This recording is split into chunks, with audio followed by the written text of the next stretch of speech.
আমার নবী বলেন ইমানদারের মরণ জানার আগে বেঈমানের মরণের পরবর্তী কথাটা তোমরা শোনো। বেঈমান যখন মারা যাবে, গুনাহগার যখন মারা যাবে, তার রূহটা দুইটা ফেরেশতা নাকের মধ্যে কাপড় লাগিয়ে আসমানের দিকে নিয়ে যাবে।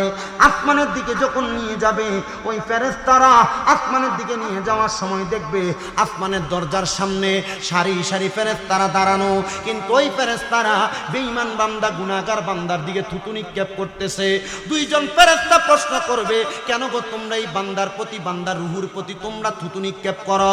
তারা ডাক দিয়ে বলে, এই জন্য বান্দা দুনিয়াতে হেদায়েতের আহ্বান পাওয়ার কারণে বান্দা হেদায়েত গ্রহণ করে নাই, এই জন্য বান্দার দিকে থুতু নিক্ষেপ করা হয়, বান্দা জাহান্নামী।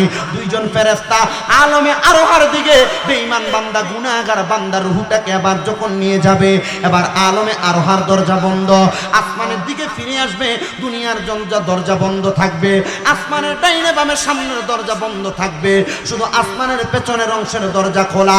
আল্লাহ তাআলা বলবে, ও ফেরেশতা দুইজন শোনো, এই বান্দার রূহটাকে অন্য কোনো জায়গায় রাখা যাবে না, কারণ বান্দা বেঈমান, বান্দার রূহটাকে জাহান্নামের মধ্যে প্রবেশ করো।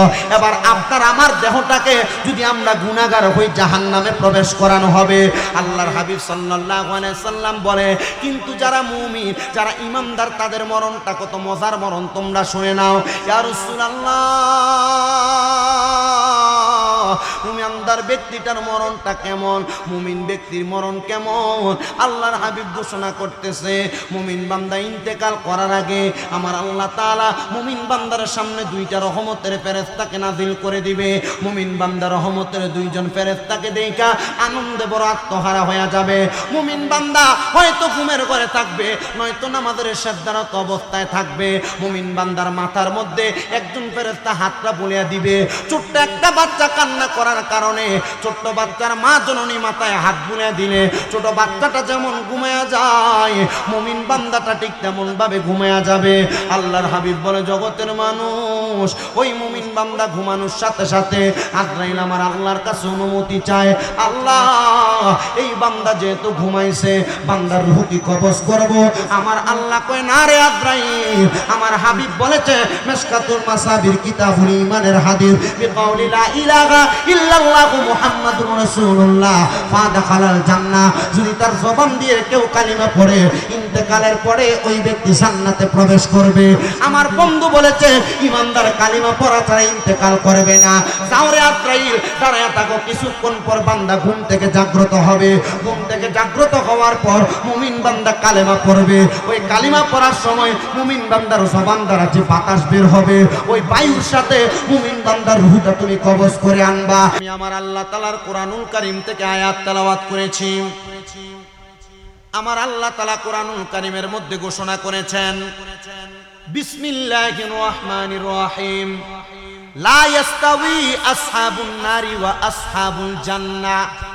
আল্লাহ তাআলা বলেন, জান্নাত এবং জাহান্নাম এক রকম নয়।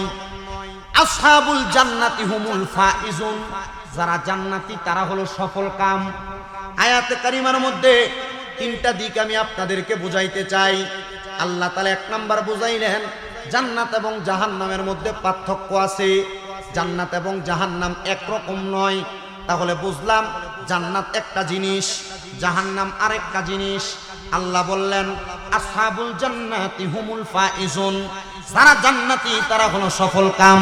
তাফসিরে জালালাইন শরীফের মধ্যে আল্লামা জালালউদ্দিন সুয়ুতী রাহমাতুল্লাহ আলাইহি এবং জালালউদ্দিন মুহল্লি রাহমাতুল্লাহ আলাইহি, তারা দুইজন তাফসীর কারক একই মত প্রকাশ করতেছেন, ও জগতের বান্দার দলেরা, দুনিয়ার জমিনের মধ্যে কেউ যদি আল্লাহ তাআলার জাহান্নামকে ভয় করে, আল্লাহ তাআলার জান্নাত পাওয়ার আশায় দুনিয়ার জমিনের মধ্যে আমার আল্লাহ তাআলার পথ এবং মতে চলাফেরা করে, তাহলে ওই ব্যক্তি হবে জান্নাতি, ওই ব্যক্তি হবে সফল কাম।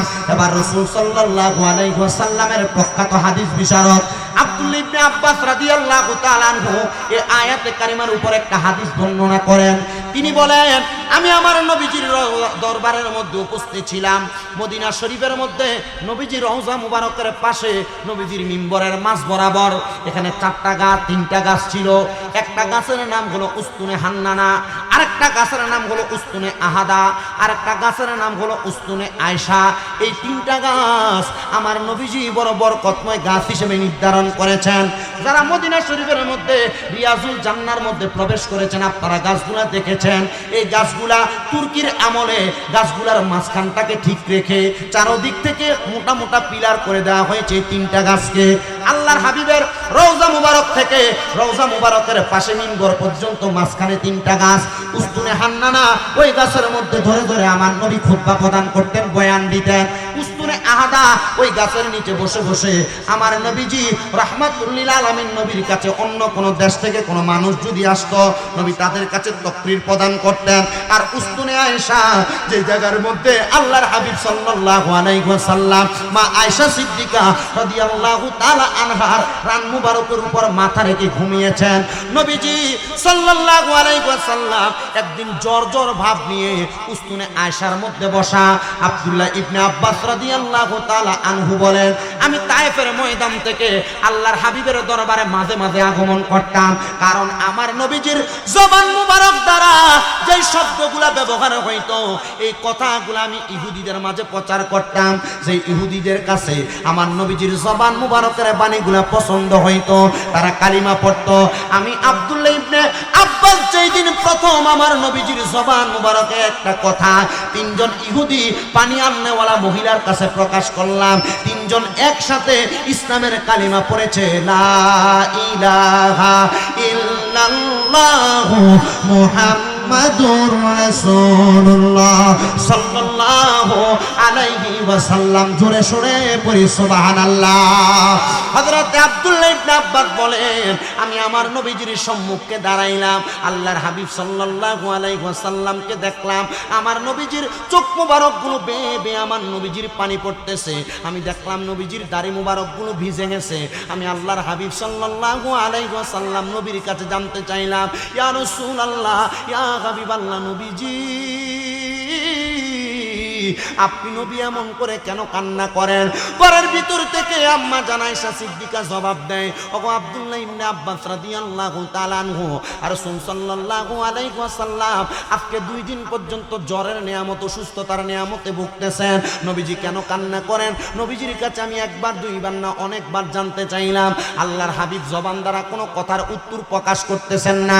আব্দুল্লাহ ইবনে আব্বাস বলেন আমি আমার নবীজির কাছে এসে বললাম ইয়া রাসূলুল্লাহ ওয়াল্লাহি বিল্লাহি তাআলা আল্লাহর কসম করে বলি গো নবীজি আপনি নবী এই মুহূর্তে আপনার কান্না করার কারণ আমি আব্দুল্লাহ ইবনে আব্বাসের কাছে বলেন নবী গো আপনার কদমে আমার পিতামাতা কুরবান হোক, আপনি আপনার কান্না করার কারণটা বলেন। আল্লাহর হাবিব আরো কান্না করতে লাগলেন ইয়া রাসূলুল্লাহ ইয়া হাবিবাল্লাহ নবী কেন কান্না করেন? জ্বর হইলে মানুষ তো এমন ভাবে কান্না করেন না। আমার নবী বলতেছেন আব্দুল্লাহ ইবনে আব্বাস আমি নবী কেন কান্না করি জানো? এই জ্বর হওয়া এটা জাহান্নামের আগুনের একটা উত্তাপ। আমি নবী কান্না করি সামান্য আগুনের একটু উত্তাপের লেলিশিকার হাওয়া আমি নবীজি রাহমাতুল লিল আলামিন নবীকে দিয়া আমার আল্লাহ তাআলা আমার উম্মতকে জাহান্নামের ভয় দেখানোর কথা বলেছে। ইয়া রাসূলুল্লাহ আমার আল্লাহ তাআলা আপনি নবীকে জাহান্নামের কতটুকু ভয় দেখানোর কথা বলেছে। আমার নবীজি আরো বেশি কাঁদতেছে। এমন টাইমে হযরতে আনাস রাদিয়াল্লাহু তাআলা আনহু বয়স মাত্র 13 বছর আমার নবীজির সামনে দাঁড়ানো, ডাক দিয়া বলে ইয়া রাসূলুল্লাহ আপনি জাহান্নামের কেমন বর্ণনা দিবেন? নবী আমার বলতেছে 1 নাম্বার জাহান্নামের বর্ণনা হইল ওই জাহান্নাম দুনিয়ার জমিনের মধ্যে কোন আগুনকে জ্বালানোর পরে এই আগুনের উত্তাপ যেমন হবে জাহান্নামের উত্তাপ আরো 700 গুণ বেশি হবে। ও নবীজি জাহান্নামের গর্তটা কেমন হবে? আল্লাহর হাবিব বলতেছে একটা পাথরকে জাহান্নামের উপর থেকে ছেড়ে দিলে 500 বছর লাগবে নিচে যায় পৌঁছাইতে। ইয়া রাসূলুল্লাহ আপনার উম্মত দুনিয়ার জমিন থেকে কবরে যাবে, ওই আগুনের মধ্যে যখন আপে ফেলা হবে 500 বছর যাইতে যাইতে আপনার উম্মতের শরীর তো এমন থাকবে না। আমার নবী বলে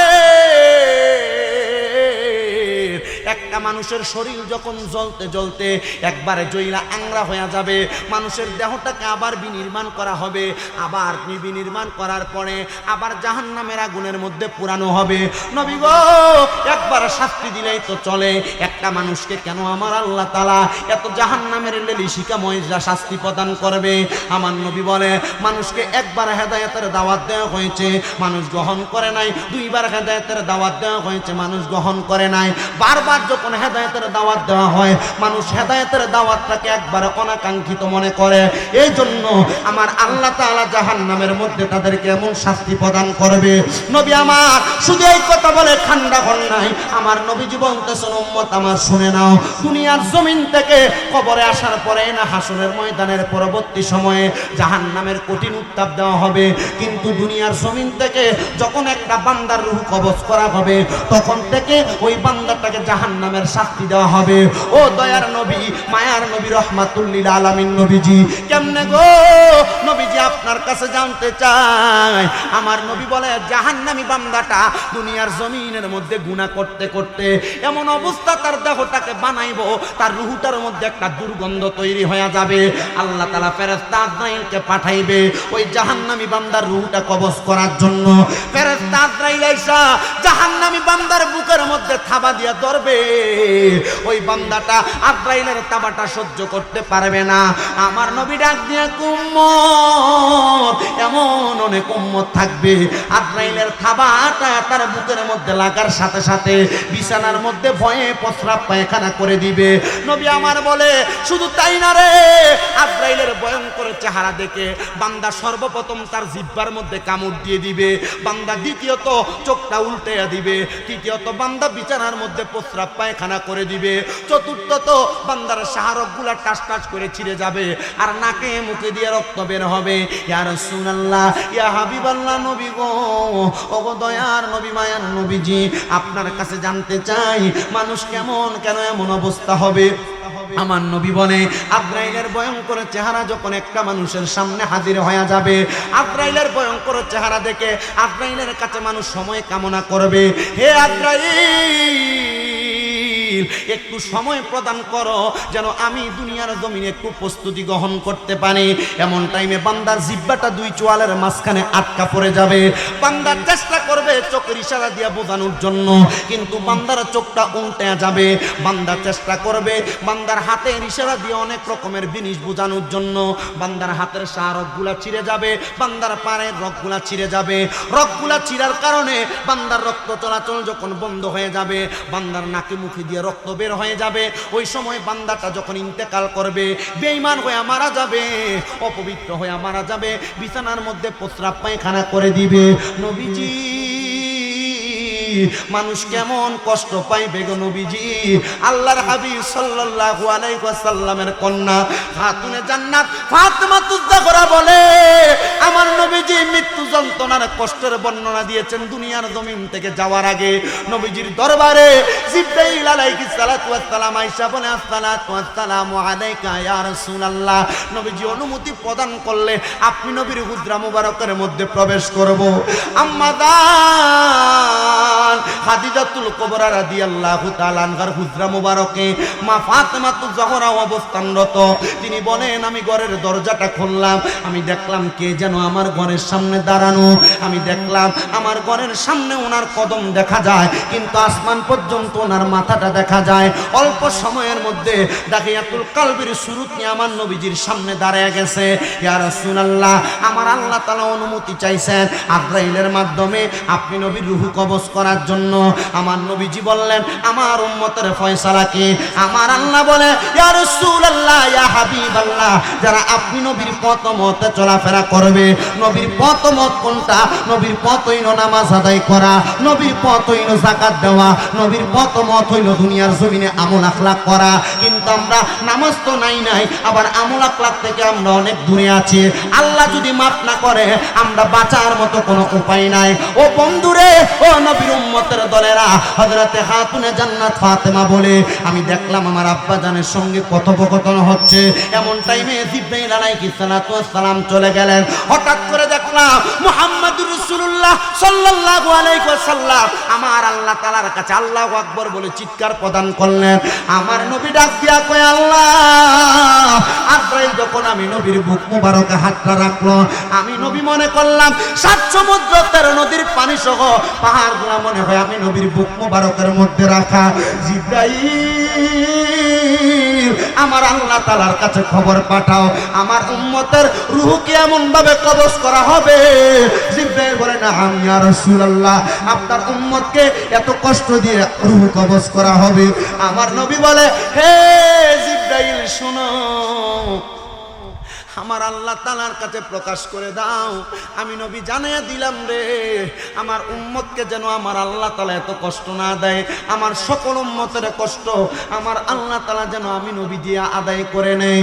আল্লাহ তাআলা ডাক দিয়া বলে হাবিব আপনার উম্মত যদি আপনার কথা শুনে আপনার সুন্নতের আমল করে আপনার দেখানো পথ এবং মত অনুযায়ী চলাফেরা করে, কিভাবে আল্লাহ তাআলা নিজেই ঘোষণা করতেছেন হুয়াল্লাযী আরসালা রাসূলাহু বিল হুদা ওয়া দীনিল হক লিইয়ুযহিরাহু আলা দীনি কুল্লিহি ওয়ালাউ কারিহাল কাফিরুন। আমার আল্লাহ তাআলা ঘোষণা করে জগতের বান্দার দলেরা আমি আল্লাহ তাআলা তোমাদের কাছে হেদায়েতের বাণী দিয়ে একজন রাসূল পাঠাইলাম এবং তোমাদের কাছে ওই রাসূলকে এমন ভাবে প্রেরণ করলাম অনেক মানুষ ওই রাসূলের আলোটাকে রাসূলের হেদায়েতের পথটাকে ফু দিয়ে বন্ধ করতে চায়। মনে রাখবা যারা রাসূলের হেদায়েতের পথকে বন্ধ করতে চায় তারা অন্য কেউ না, তারা কাফের মুশরিক বেঈমান। এবার আপনারা বলেন আমরা হেদায়েতের নূর বন্ধ না করে রাসূলের পথ মতে চলাফেরা করার দরকার আছে না নাই?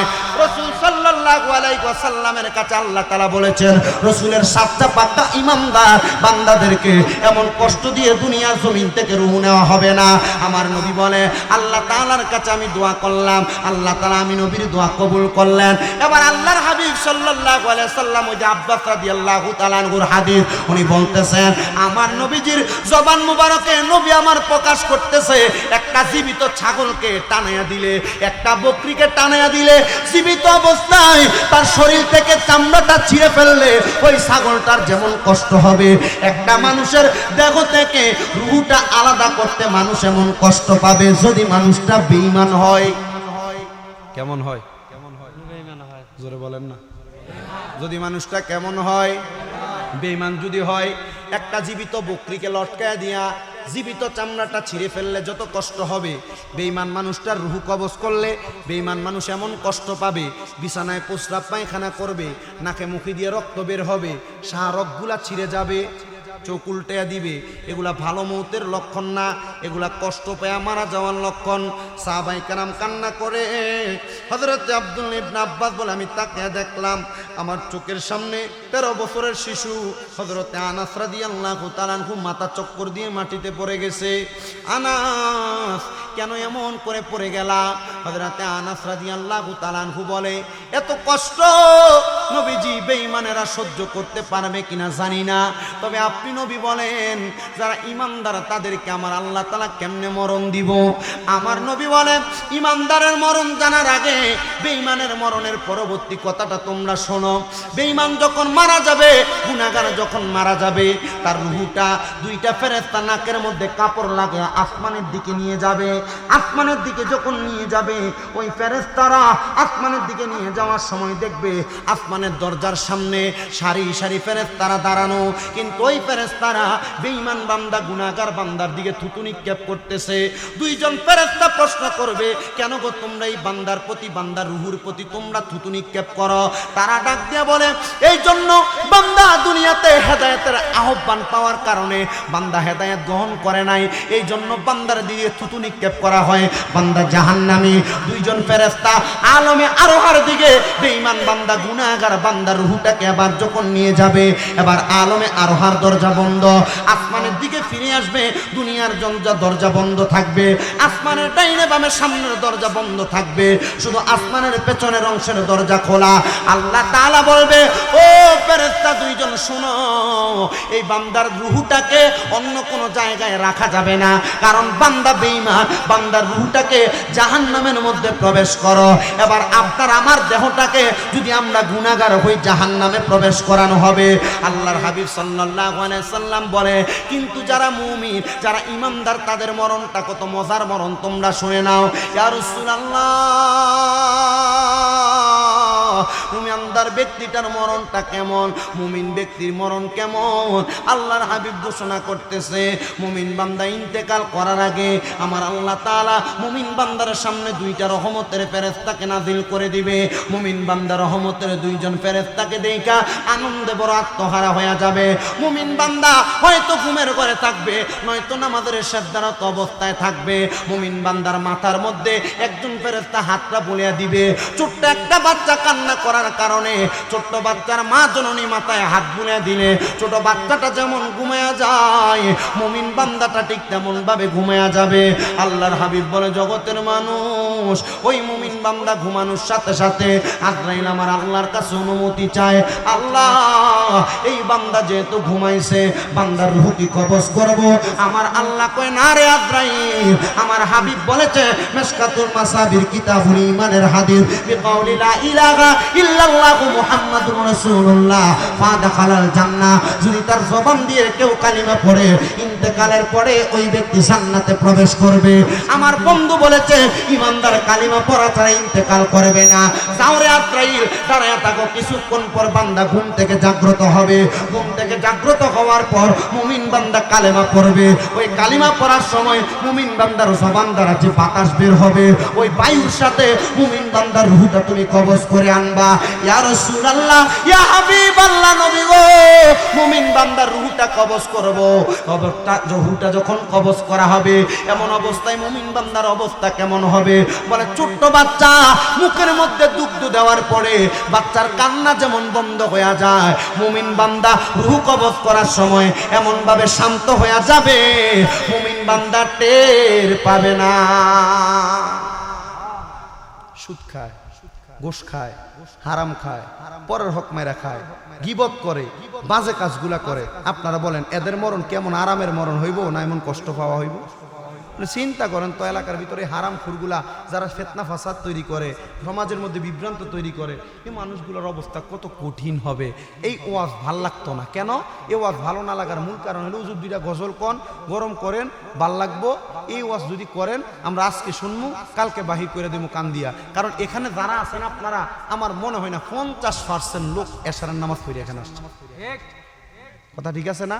এই জন্য আমার কথা যে এখানে আর কি মূল ধারাবাহিকতা, আপনারা যারা এখানে বসছেন, যতটুক আলোচনা শুনতেছেন, আল্লাহ যদি আপনার এই দেমাগে, এই কলবে হেদায়েত দান করে, হেদায়েত হইতে কোনো অসুবিধা আছে?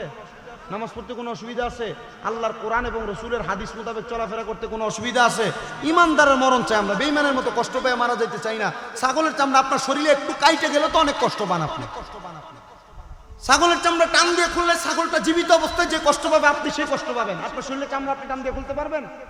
আঙ্গুলের মাথায় শুধু একটু যদি নখ উঠে, সামান্য চামড়া উঠলে টান দিয়ে ছিটতে আপনি অনেক কষ্ট পান, আঘাত পান।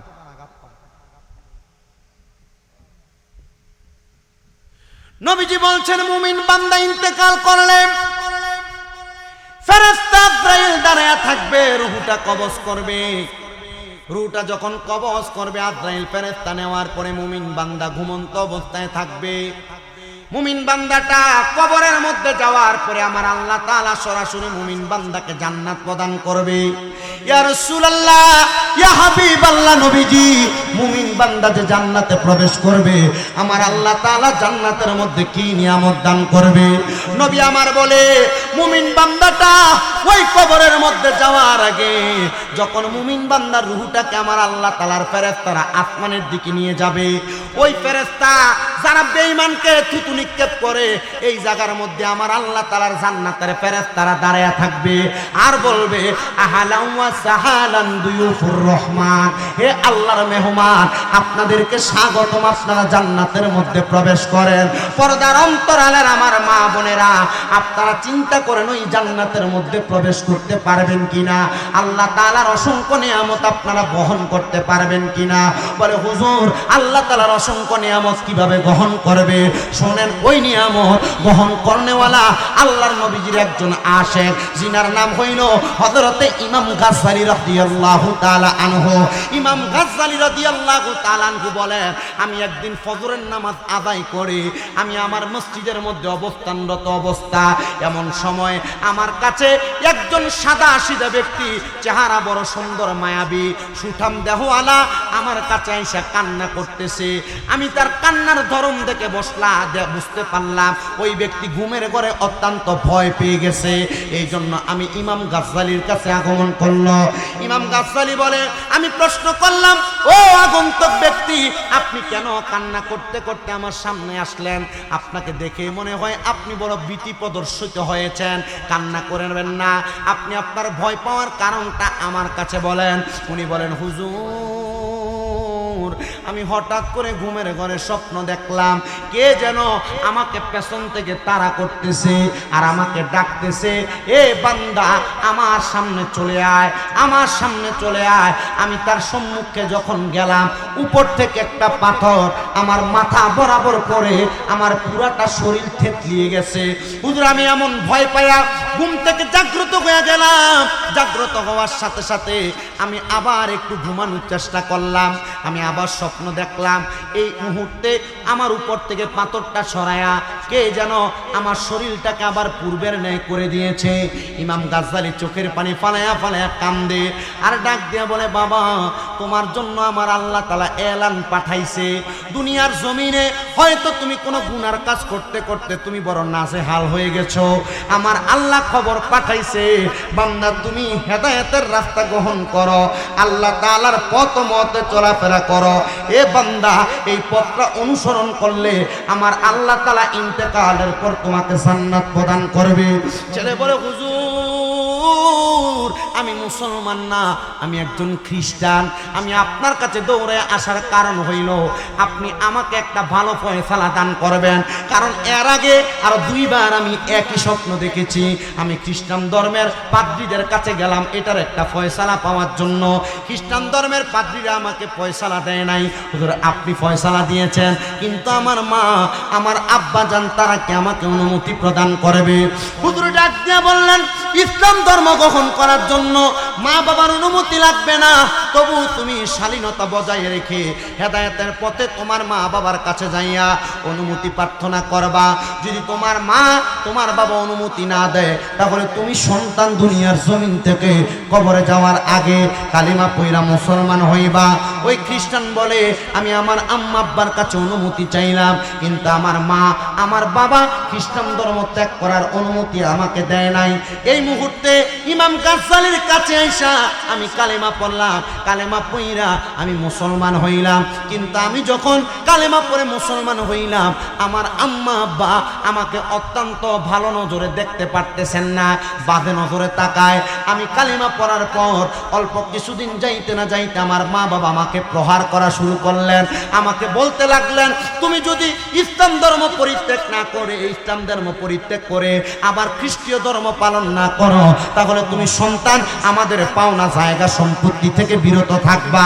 সন্তান বলে, মা, যে ইসলাম ধর্ম গ্রহণ করলে, কালিমা পড়লে আল্লাহ তাআলা জান্নাত প্রদান করে, আমার দুনিয়ার বাড়ি দুনিয়ার গাড়ি সম্পত্তি সব করে থাকবে, আমার আল্লাহ তাআলা আমাকে কবরে গেলে জান্নাত প্রদান করবে, আমি এই নিয়ামতটা চাই। আপনি বলেন না আমি ইসলাম ধর্ম এখনো কি ত্যাগ করবো নাকি? মা বাবা বলে, হায় রে, ইমাম গাজ্জালীর দরবারে যাইয়া ইসলাম গ্রহণ কইরা তুমি সন্তান এমন কি নিয়ামত পাইলা, যারে সন্তান আজকে থেকে আমি মা এবং তোমার আব্বা জান দুইজন মিলে তোমাকে ত্যায্য পুত্র ঘোষণা করলাম। সন্তান কান্না করতে লাগলেন। ইমাম গাসসানীর দরবারে যা বললেন, হুজুর ইমাম গাসসানী রাহমাতুল্লাহ আলাইহি আপনার কাছে আবদার হইল, আমার মা বাবা আমাকে ত্যায্য পুত্র করেছেন, আপনি আমাকে কালিমা পড়াইলেন। হুজুর আমার কাছে বড় ভয় লাগে, আম্মা আব্বার কলিজার মধ্যে আঘাত লাগার কারণে না জানি আমার আল্লাহ তাআলা আমি সন্তানকে কবরের মধ্যে কঠিন আযাব দেয়। হুজুর বলে, তুমি তোমার আম্মা আব্বার কাছে 3 বার দাওয়াত দিবা, কালেমার দাওয়াত। তোমার আম্মা আব্বা যদি কালেমার দাওয়াত গ্রহণ না করে, তাহলে তুমি সন্তান আম্মা আব্বার কাছ থেকে চলে আসবা। তবে কখনো যদি তোমার মা বাবা তুমি সন্তানের কাছে কোনো কিছুর সহযোগিতা চায়, তুমি তোমার আম্মা আব্বাকে সহযোগিতা করবা। ওই সন্তান বলে, আমি 3 বার আমার মা বাবার কাছে দাওয়াত প্রদান করলাম, কিন্তু আমার মা বাবা ইসলামের কালেমার দাওয়াত গ্রহণ করেন নাই, আমি চলে আসলাম। ইমাম গাজ্জালী রাদিয়াল্লাহু রাহমাতুল্লাহ আলাইহি উনি বলেন, অল্প কিছুদিনের মধ্যে ওই নবমুসলিম খ্রিস্টান ছেলেটা ইন্তেকাল করলো। কিন্তু ইন্তেকাল করার দিন রাত্রবেলা আমি দেখলাম আমার ঘরের দরজার মধ্যে একজন বুড়ো পুরুষ, একজন মহিলা দাঁড়ানো। আমি আমার ঘরের দরজায় এসে জিজ্ঞাসা করলাম, ও আল্লাহর বান্দারা, আপনারা দুইজনকে অত্যন্ত পরিচিত মনে হয়। আল্লাহর দুইজন বান্দা এবং বান্দি বয়স্ক মানুষ জিজ্ঞাসা করে, হুজুর আমার ছেলে আপনার কাছেই তো কালিমা পড়ে মুসলমান হয়েছে। বলে, হ্যাঁ হুজুর, সন্তানকে আপনি মাটি দিয়েছেন, কাফন দাফন করেছেন, কিন্তু হুজুর এখন রাত্রবেলা আমি অত্যন্ত খারাপ একটা দুঃস্বপ্ন দেখেছি। মা, কি দুঃস্বপ্ন দেখেছেন আপনি আমার কাছে সামান্য সময় বলেন। এবার ওই মহিলা কান্না করতে করতে কথা বলতে পারতেছেন না, তবু ওই স্বামীটা ডাক দিয়ে বলেন, হুজুর আমি স্বপ্ন দেখেছি আমার সন্তান দুনিয়ার জমিন থেকে ইন্তেকাল করার পরে আল্লাহ তাআলার জাহান্নামের আগুন তার নাভি থেকে পা পর্যন্ত ধাউ ধাউ করে জ্বলতেছে। নাভি থেকে মাথার তালু পর্যন্ত অত্যন্ত সুন্দর সুশীল দেখা যায়।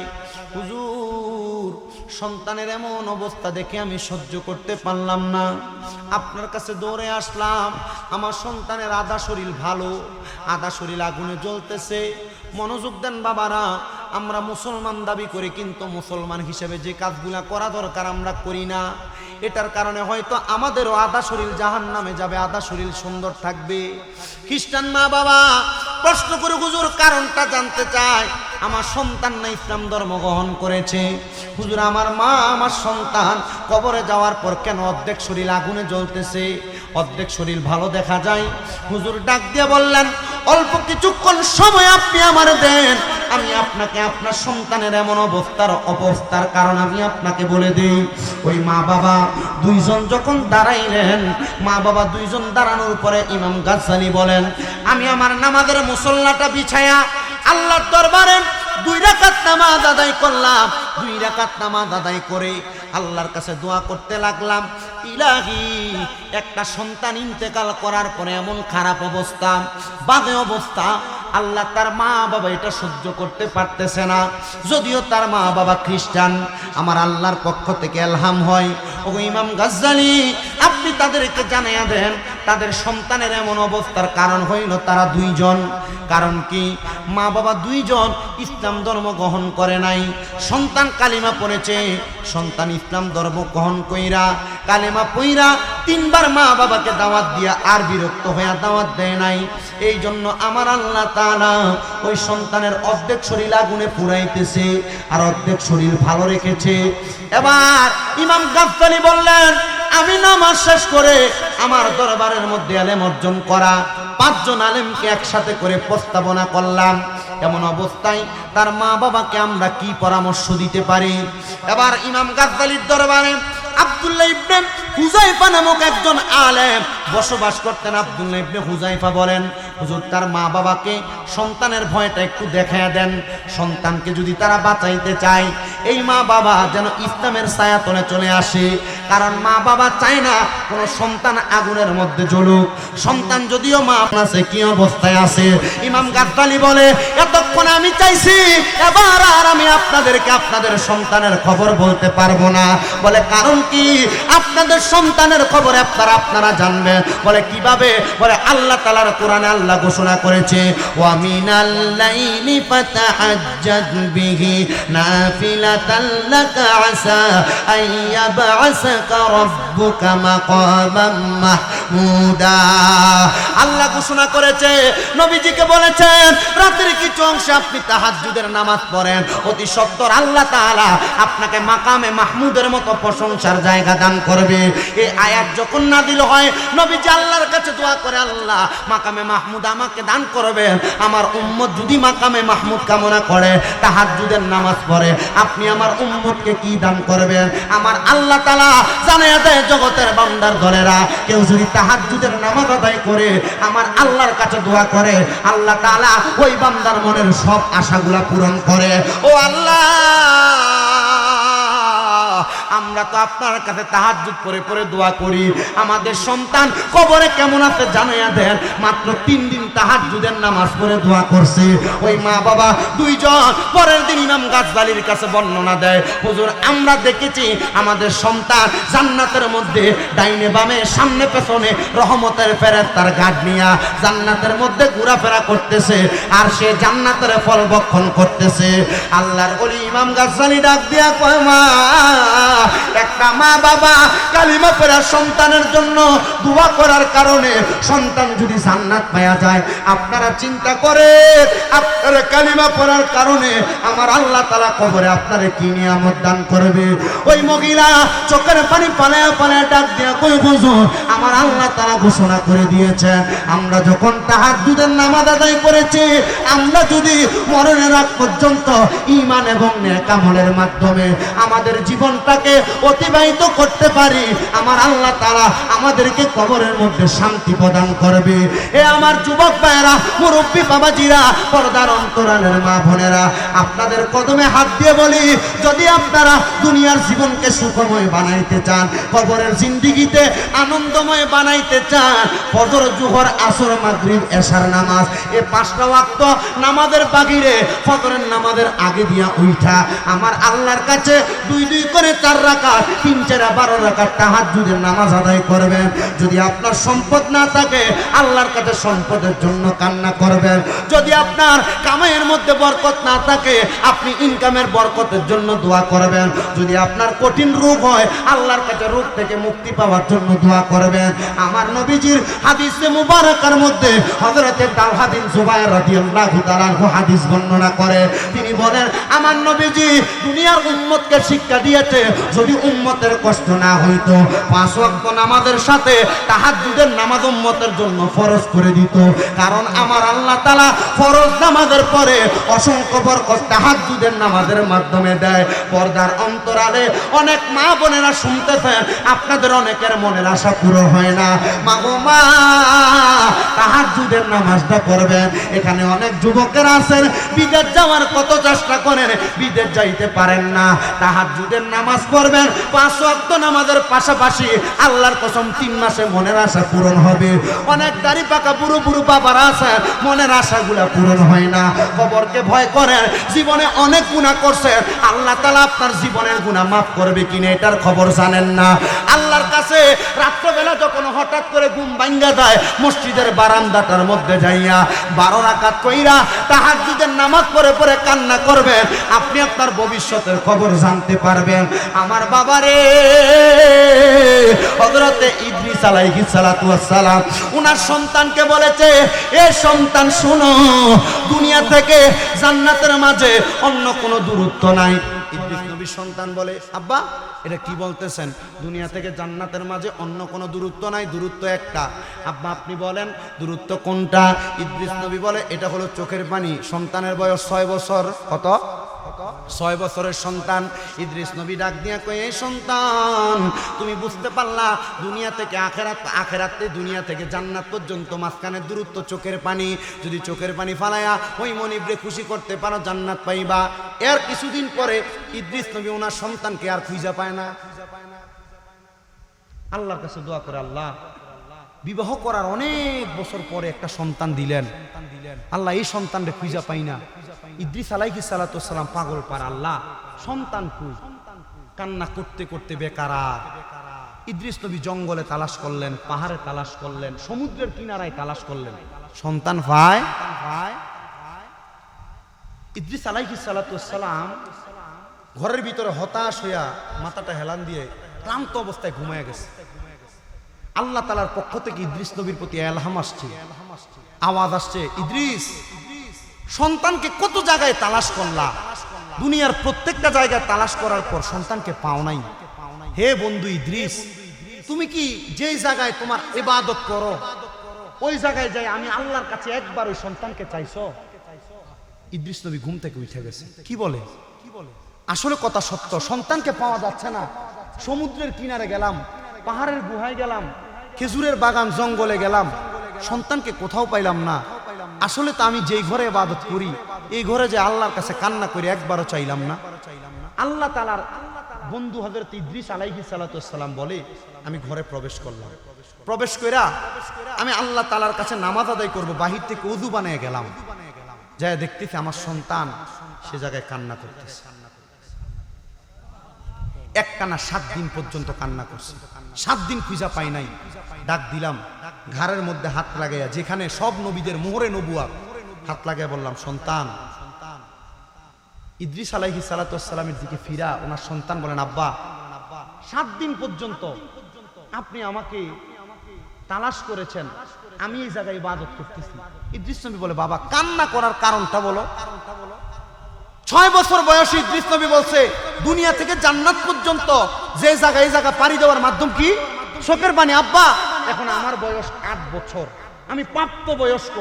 আব্বা 7 দিন পর্যন্ত আল্লাহর কাছে কাঁদতেছি যেন আল্লাহ আমার দুনিয়া থেকে জান্নাত পর্যন্ত জায়গাটা সহজ করে দেয়। ইদ্রিস নবী মাথা চক্কর দিয়ে পড়ে গেছে। ইদ্রিস নবী বলে, আমি এই অবস্থায় দেখলাম আল্লাহ তাআলা আমি ইদ্রিস নবীকে একটু হতাশা দিয়া পরীক্ষা করছেন। ও বন্ধু ইদ্রিস আলাইহিস সালাতু ওয়াস সালাম, আপনি আপনার সন্তান থেকে আরেকবার পরীক্ষা গ্রহণ করেন। আপনার এই সন্তান আপনাকে কবরের ভয় এবং জান্নাত পাওয়ার মাধ্যম শিখিয়ে দিছে। নবীরা তো জান্নাতি, এই শিক্ষা দিয়া নবীর উম্মতদেরকে জান্নাতে যাওয়ার রাস্তা আল্লাহ শিখাইছেন। আল্লাহ যেন আমাদের সবাইকে সে জান্নাত পর্যন্ত পৌঁছার তৌফিক দেয়। জোরে পড়েন আমিন। সবাই নবীরে দাঁড়িয়ে সালাম দেই, ইয়া নবী।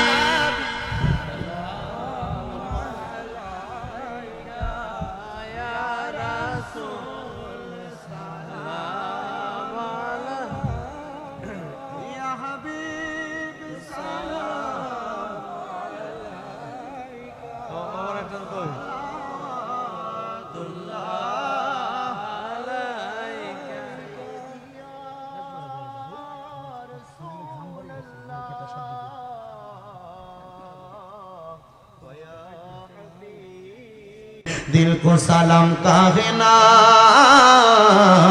और बागे मदीना से एक फूल तो पिलाए ना बलगल उला।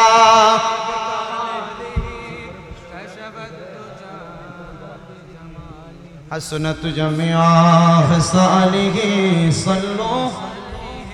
আমার বাবাজিরা, মুনাজাতের আগে আমি আপনাদের কাছে 2-1 কাপ পানি পৌঁছে দিতে চাই। যেহেতু একটা মায়ের সন্তান দুনিয়ার জমিন থেকে কবরে যাওয়ার পর আধা দেহ জান্নাত পাইছে, আধা দেহ নাজাত পায় না, আগুনে জ্বলছে। আম্মা আব্বা ইন্তেকাল করার আগে তাহাজ্জুদ পড়ে দোয়া করার কারণে আল্লাহ তাআলা ওই সন্তানকে নাজাত দিছে। এবার বলেন, আমরা সবাই আম্মা আব্বার সম্মান করার দরকার আছে না নাই? তাজিম করার দরকার আছে না নাই? সবার কাছে বিনীতভাবে অনুরোধ থাকবে, যদি কারোর বাড়ির মধ্যে মা বাবা থাকে, আজকে এখান থেকে বাড়ির মধ্যে যে আম্মা আব্বার কাছে মাপ চাইবেন আগে। হুজুর কারণ কি? আমরা তো আম্মা আব্বার সঙ্গে কোনো অন্যায় করি নাই। আমি বলবো, আজকের মাহফিল কবুল হবে কি হবে না এটার গ্যারান্টি কেউ দিতে পারবে না। তবে একটা গ্যারান্টি দেই, আগামীকালকে যদি দেখো আমার এই কথা শুই না কোনো দাড়ি পাকা বুড়ো বাবা দোকানে বইসা বলে, হ্যাঁ আমার সন্তান আমার সাথে কোনো অন্যায় করে নাই, তবু আমার মা, আমি মা বাবার কদমের মধ্যে ধরে মাপ চাইছি, তাহলে মনে করবা এই সন্তান ওয়াজে হেদায়েতের আলো দেখছে এবং এই আম্মা আব্বার মনটা সন্তান মাপ চাইয়া খুশি করছে। আল্লাহ তাআলা যেন ওই সন্তানদেরকে আম্মা আব্বার কদমে ধরে মাপ চাওয়ার তৌফিক দান করে। কিন্তু অনেকে চিন্তা করে, হুজুর যাদের বাড়িতে আব্বা আছে তারা বাড়িতে যায় বাবার পায়ে ধরে মাপ চাইবে, যাদের বাড়িতে মা আছে তারা বাড়িতে যায় মার পায়ে ধরে মাপ চাইবে। হুজুর আমার মা নাই, আমার আব্বা নাই, আমার আম্মা আব্বা অন্ধকার কবরে, আমিও কি আম্মা আব্বার কাছে মাপ চাওয়ার কোনো সুযোগ নাই? আল্লাহর নবী শিখিয়ে দেয়, কোনো সন্তানের মা মারা যাওয়ার পরে, বাবা মারা যাওয়ার পরে ওই সন্তান যদি তার মা বাবার কবরের সামনে দাঁড়ায়া পশ্চিম দিকটা পিছনে রেখে আম্মা আব্বার মুখের দিকে ফিরা আল্লাহর কাছে দোয়া করে, রব্বির হামহুমা কামা রব্বায়ানি সগীরা ওয়া কুর রব্বির হামহুমা কামা রব্বায়ানি সগীরা। এই দোয়াটা করতে দেরি সন্তান চোখের মণিকুঠার মধ্যে একটা মাছির মাথা পরিমাণ পানি ছেড়ে দিয়ে কান্না করলে ওই পানি মাটিতে পড়ার আগে আমার আল্লাহ তার মা বাবার জীবনের গুনাহ মাফ করে দেয়। আজকে বিলগড় করিমবাড়ি সুন্নি যুব সমাজের অনেক সন্তান প্রবাসে আছে, অনেকে দেশে আছে, অনেকের মা নাই, অনেকের আব্বা নাই, দোয়া চেয়েছে। পর্দার অন্তরালে অনেক মেয়েরা আজকে বাবার বাড়িতে আসছে বেড়ানোর জন্য, কিন্তু বাড়িতে আইসা সবার মুখ দেখছে কিন্তু মার মুখ দেখে নাই। অনেকে মার মুখ দেখছে, অনেকে আব্বার মুখ দেখে নাই। আমি বলবো একটু পরে মুনাজাত হবে, আল্লাহর কাছে শুধু দোয়া করবা আল্লাহ যেন আম্মা আব্বাকে ক্ষমা করে দেয়। আপনারা বলেন আমার আল্লাহ তাআলা সন্তানের নেক দোয়ার কারণে সন্তানের মা বাবাকে মাফ করতে পারে কি পারে না? দ্বিতীয়ত, হেদায়েতের পথ পাওয়ার জন্য হক্কানি রব্বানি পীর মাশায়েখ আল্লাহর ওলিদের অনুকরণ করবেন। কখনো আল্লাহর ওলিদের নাম দিয়ে যারা ব্যবসা করে, আল্লাহর ওলিদের নাম দিয়ে যারা গান বাজনা করে, আল্লাহর ওলিদের দরবারে উরুসের শরীফের নাম দিয়া যারা মহিলা দিয়া গানের আয়োজন করে, এদেরকে কখনো সাপোর্ট করবেন না। কারণ আহলে সুন্নাত ওয়াল জামাতের এদের সাথে কোনো সম্পর্ক নাই। কেন আহলে সুন্নাত ওয়াল জামাতের আকীদা নারীরা পর্দায় থাকবে। যদি দেখেন কোনো জায়গার মধ্যে কোনো উরুস মুবারকের নাম দিয়ে মহিলা দিয়ে গান বাজনা করায়, এক নাম্বার এলাকাবাসী সচেতন হইয়া ওই মাদারের খাদেমটারে আগে লিঞ্জারা তুল্লা বাইরেবেন। ঠিক আছে? এটা আহলে সুন্নাত ওয়াল জামাতের হক এবং মূল আকীদার অন্যতম একটা আকীদা, যে কি আহলে সুন্নাত ওয়াল জামাত গান বাজনার সাপোর্ট করে না। এই কথা কই না, সাপোর্ট করে না। নারী পুরুষ অবাধ মেলামেশাকে সাপোর্ট করে। যদি দেখেন উরুস মুবারকের নাম দিয়া গান বাজনা করে আল্লাহর ওলির মাদারের বদনাম করতেছে, আগে ফিরেবেন কোনটারে? খাদেমদারে। কি লেগা? কারণ এটা সুযোগ করে দিছে। এটা একবারে ইবলিস শয়তানের সাথে মারাত্মক শয়তান। ইবলিস শয়তান তো ন্যাশনাল শয়তান, এটা ইন্টারন্যাশনাল শয়তান। কথা কি ঠিক আছে? আল্লাহ তাআলা এগুলা থেকে আমাদেরকে বাইসা থাকার তৌফিক দান করুক। মরণের কথা স্মরণ করে, কবরের আযাবের কথা স্মরণ করে আমাদেরকে ইবাদতকারীদের অন্তর্ভুক্ত করুন, জান্নাতীদের অন্তর্ভুক্ত করুন। 2 নাম্বার, ইন্তেকাল করার পরবর্তী সময়ে আল্লাহর জান্নাত পাওয়ার জন্য যেই কাজ, চোখের পানি ফালায়া কান্না করা, আমার মনে হয় না এখানে 10-15 জন পাওয়া যাবে জীবনের গুনার কথা স্মরণ করে কোনোদিন চোখের পানি ফালায়া কাঁদছে। সুযোগ নাই তো, সময় নাই, ব্যস্ত বেশি। আল্লাহ তাআলা আমাদেরকে এই ব্যস্ততা থেকে দূরে রেখে প্রত্যেক দিন ঘুমাইতে যাওয়ার আগে সর্বনিম্ন 19 বার বিসমিল্লাহির রহমানির রহিম পরে ঘুমানোর তৌফিক দান করুন। প্রত্যেক দিন ঘুমাইতে যাওয়ার পূর্বে সর্বনিম্ন 1 বার সূরা ফাতিহা, 3 বার সূরা ইখলাস তেলাওয়াত করে ঘুমানোর তৌফিক দান করুন। আল্লাহ তাআলা আমাদেরকে প্রত্যেক দিন ঘুমাইতে যাওয়ার আগে সর্বনিম্ন 3 বার সূরা নাস পড়ে ঘুমানোর তৌফিক দান করুন। আল্লাহ তাআলা আমাদেরকে প্রত্যেক দিন ঘুমাইতে যাওয়ার পূর্বে আস্তাগফিরুল্লাহ রাব্বি মিন কুল্লি যামবি ওয়া আতুবু ইলাইহি, শুধু এতটুক পর্যন্ত আল্লাহ তাআলা আমাদেরকে মিনিমাম 10 বার তেলাওয়াত করে ঘুমানোর তৌফিক দান করুন। ইনশাআল্লাহ এই যতগুলো আমলের কথা বললাম, প্রত্যেকটা আমলের বরকতে উট কুরবানির সওয়াব, গরু কুরবানির সওয়াব, আল্লাহ তাআলার রাস্তায় অনেকগুলা বকরি সদকা করার সওয়াব, আল্লাহ রাস্তায় 10 জনকে আযাদ করার সওয়াব, এই অল্প কয়েকটা ইবাদতের মাধ্যমে আল্লাহ দান করবে। শেষ কথা, আম্মা আব্বার খেদমতের মাধ্যমে সব ইবাদত আল্লাহর কাছে গ্রহণযোগ্যতা পাবে, আর নচেত গ্রহণযোগ্য হবে না। আল্লাহ তাআলা আমাদেরকে এই ইবাদতের গ্রহণযোগ্যতা তৈরি করানোর তৌফিক দান করুন। করেন আল্লাহুম্মা আমিন।